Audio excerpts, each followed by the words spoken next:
So I noticed that there's quite a few details that have yet to be pulled out of all of these leaks that we're seeing pour across social media right now regarding the new Battlefield 6 game, hopefully coming out later this year. The team at EA, I'm telling you, they have got to be working overtime to issue takedowns, to issue strikes on some of these channels for leaking their Battlefield Labs playtest footage, because seriously, there's channels posting anywhere from a few seconds of gameplay to a full 10 or 20 minutes, which is insane. Now, to be clear, what's playing in the background is not the playtest footage, it's Battlefield 4, even though we've heard a lot of people saying the playtests are giving off some big-time Battlefield 4 vibes. Now, sadly, I don't get to post super up-to-date stuff since I've also got a job outside of YouTube, but after posting my initial reaction to it, I decided to dive a little deeper, glean every bit of information I can from some of these leaks. So briefly, here's a recap of the first things I noticed, and then we're going to dive a little deeper, just in case you didn't see the last video. Real quick, we got Battlefield 4-like UI. It's kind of grayed out. It doesn't have any particular color. Kind of like 2042 had that vibrant blue-greenish hue. This looks a little more classic. Speaking of classic, we've got the classic Battlefield class system with no evidence of cringy operators just yet. Not yet. Abrams and Bradley vehicles are in the game. There is a Battlefield 5 style revive system, which I'm perfectly okay with. Destruction looks pretty dang good considering we're just in pre-alpha. Fortunately, there is a scoreboard with kills, deaths, assists, and the flags you took, so we're already a year ahead of Battlefield 2042 at this point with a scoreboard. And we did discover that there is also an attrition system for vehicles like we saw in Battlefield 5, which kind of forces some of those vehicle players to routinely seek out ammo supply stations to kind of break up that action a little bit. I think the map name was Abbasid or something like that, Abbasid. Looking very Middle Eastern, lots of streets and buildings to wind in and out of. And unfortunately, I did notice the first time around a matchmaking countdown after the round, suggesting that there may be skill-based matchmaking in the next Battlefield game instead of a proper server browser that we all want. That is a huge disappointment if that's the case. But I also did notice at the end of one of these rounds that it did say next game ready. So I don't know if there's skill-based matchmaking or not. But aside from that, I've taken the time to slow down and really sift through some of this gameplay, and it's giving us many more conclusions than I really initially thought. Although we have to understand that most of the things I'm going to list off might see some kind of change within the next 6 to 8 months. The first glaring thing I noticed was that the field upgrade system will be coming back from Battlefield 4 in the name of field specs. And I'm glad to see it, and I hope that it integrates well with the game nicely, that it's properly balanced, that it's not too OP, and that it serves to help new players out with the skill floor and reward veterans with a very high skill ceiling. We're going to talk about that in just a little bit. Now, with every class and field upgrade that I can see, there's also a label for it. Beside assault, we see frontline. Beside engineer, we see anti-armor. For support, we see medic. And for recon, we see intel. And the respawn screen, you can see these are names of the individual field specs packages, so there's going to be a lot more than the ones I just list off here. And there's also a message of you're the last remaining squad member in the game, which kind of further signals similarities with Battlefield 4 system. You get squad wipe, you lose a level of your field spec. So, starting off, we have the assault class. Now, it appears that every class just automatically gets one gadget, I think. I'm not 100% sure. I don't know if you can customize that, but as the leakers jump from one class to the next in the loadout screen, it shows what looks like an automatically equipped gadget for each class. Hopefully, it's not an automatically equipped gadget for each operator. I'm hoping that's not the case, but we'll see.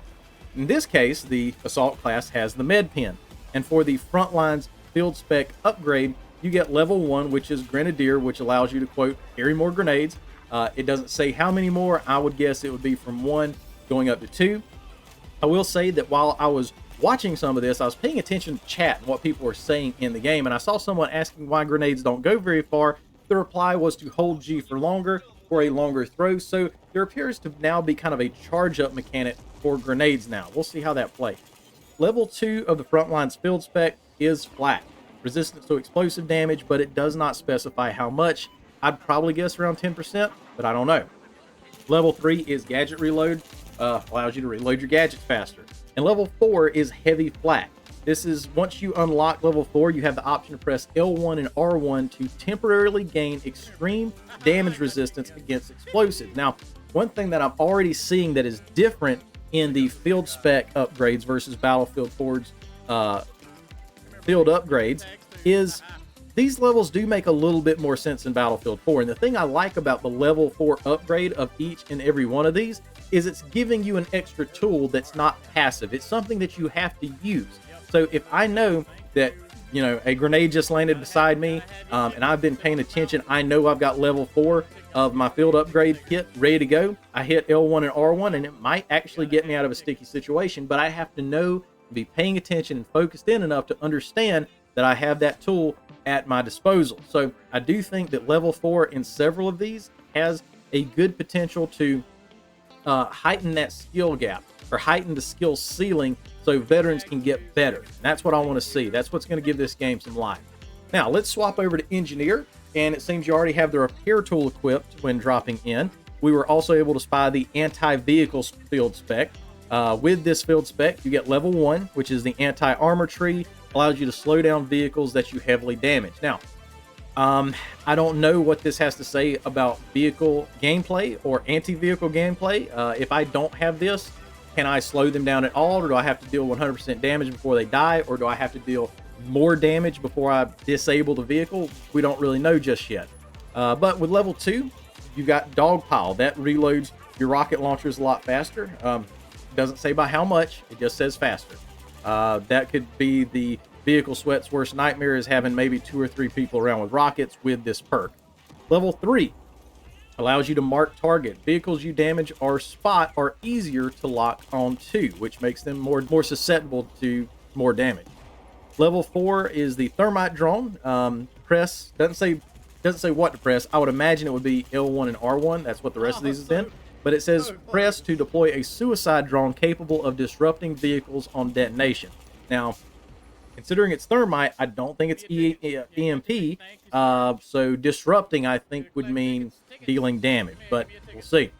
For vehicle players, I'm going to go ahead and say that from what I could see in this gameplay, the tank movements do seem very responsive compared to some of the older titles.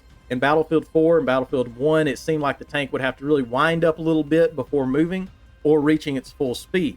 So the acceleration I saw in the Abrams tank here was almost a little too smooth, if you know what I mean. I really like the feel of a massive lumbering tank that kind of trades mobility for extra armor and its own offensive capability. You know, if I want to have something that's going to move faster, I need to go get an Abrams or an LAV or whatever comparable vehicle that's going to be in this next game, and then trade off that extra armor and the offensive capability. But I really expect DICE might clean this up before launch, and I fully expect there to be more field upgrades for engineers, such as driver or something similar.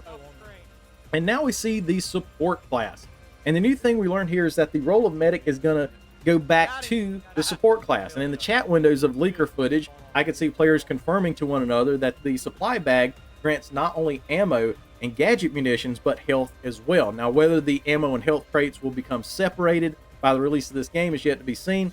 And also, the supply crate seems to be the equipped gadget for this class. For the field spec, this particular guy, he was running the medic field spec. Level 1 was medical triage, allows you to revive faster, and dragging. So that's something we've been wanting for a very long time in Battlefield, is the ability to drag our teammates back around the corner, back into cover, where we can either revive them at 100% or just give us more survivability on the battlefield if we're trying to revive them and do good by our teammates. So we've got dragging. This particular level improves supply crates and heal while something.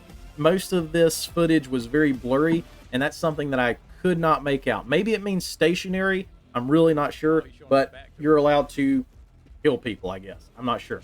Level 2 is the Crate Heal Plus. It improves supply crates healing. I would imagine this is going to be more of a rate of healing more than a diameter or an expansion in the area that your supply crate, services your teammates. Level 3 is Perimeter Defense. Defensive gadgets recharge faster and have increased capability. Now, this one is very vague because we don't know what defensive gadgets are going to be out there, how long it's going to take for them to recharge, or what kind of capabilities they have. So that's something we got we'll keep an eye on for more details about. Now, level 4 is Active Medic. You get to press R1 and L1 to heal others as if you are a supply crate. Kind of a weird way to word that, to embody a supply crate. I would say mostly you get to heal others at the same rate a supply crate would and revive much faster for a limited time. Once again, if you're in a bottleneck situation, you want to use this when you see a bunch of people who need revives, and you've got the knowledge and the experience to hit L1 and R1, knowing how far you build your field upgrades to. That's a great thing. I enjoy these level 4s. Now, for Recon, it seems that the Tugs is making a return to the battlefield, as it's the automatically equipped gadget for Recon.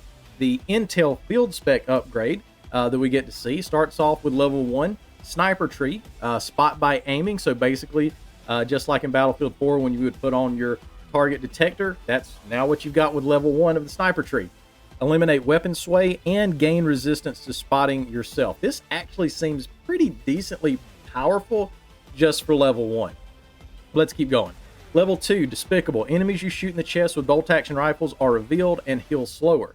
As far as revealed means, I don't know if that's going to give them an outline around their bodies that you can see, or if that means that they're getting spotted. We don't know just yet. Level 3, Kill Shot. Enemies you headshot with bolt action rifles cannot be revived. Now, I kind of like this mechanic because I don't run Recon very often. I don't snipe that often, but I can imagine if you're trying to get people off of the point, if you're trying to keep people from camping in that one building way over there, it'd probably be really frustrating that a medic could just sit up there and just revive their buddies for as long as they want to. And here, you're getting rewarded for that headshot because you're actually clearing them off the point. I think that's awesome. And level 4 is pretty interesting as well. Mortar Support. You can press R1 and L1 to call in a mortar strike where you are aiming. I really think this is immersive. You know, a lot of people think that support should have stuff like that because they're munitions, but in real life, it would be the snipers calling in some of that mortar support. So that's pretty cool as well. Now, other than that, I know we're getting up over 13 minutes, but a few other details that I noticed while I was watching this footage. Damage numbers do come up when you hit another player. Now, some people may really like this. Some people may really hate it. I'm probably going to turn it off just for immersion's sake once I get in, and hopefully it is a toggable option. For Assault, it appears that you can carry 2 grenade launchers, such as a frag and a flashbang, a frag and a smoke, or a stun and a flash, stuff like that. Seems a little bit overkill, but I would expect if it is, that's going to get patched out before the game launches. Also, the burn area for the flags are highlighted, not just on your mini map, but in the real world as well. Within the map, you see where those boundaries are. I would probably like to toggle that off just for a more immersive experience and just learn where you have to be on the burn. Not that hard to figure out. Lots of chat complaints I did notice about sniper hit reg. I saw 2 or 3 people talking about that, so maybe that's something we need to focus on in the future to make sure that gets right. You're allowed to ping locations as well. I really enjoy this ability. It fosters teamwork. It fosters the need to talk and communicate with your team. Hey, there's a guy up here. Hey, there's a person over here. It's going to help teamwork. And it's Battlefield. That's what Battlefield is about. It still has the you versus foe kill counter. Whenever you get killed, you get to see how many times you've killed someone or how many times they've killed you. I've always enjoyed having that on there. Just like in the older Battlefields, in the spawn screen, you get to see a first-person view of whoever you're about to spawn on, which is really good. The teams I noticed are NATO versus Pax Armada. And here's where this gets a little weird. If you type in, I just Googled Pax Armada, and apparently this is a symbol from France from 1552. Now, I haven't really dove into this, but it is a picture of a woman who has a sword with an olive branch draped over it, and it's also got people in the background dying, men who are fighting against each other and killing each other. But the text that goes along with this says, "What does this Amazon mean in her blue dress, who snarls with a cruel mouth as she fakes a smile? She holds out a sword and an olive branch from which what other liquid drips than peaceful oil? This is how one should paint the figure of worldly peace, who prepares new wars under pretended truce." So that sounds kind of cool. I don't know if there's going to be any kind of Easter eggs that come up out of this that maybe we can dive into the history of Pax Armada and see. Maybe not. It might just be something they come up with. I really don't know. But anyways, leave your thoughts in the comments down below. Don't forget to like and subscribe. And if you want to join up as one of Hitch's heroes, you get some really cool emblems for when we're live streaming. And you also get some cool emojis in chat, which I am working on getting a few more of those done. But other than that, we're running a little long here, but I wanted to explain some of the things I saw, and I hope this video has been informative for you in having an idea of what Battlefield 6 or 2025 or Battlefield or whatever they're going to call it is going to look like, hopefully by the end of the year. Anyways, guys, thank you for watching all the way until the end. God bless you. Get you good out.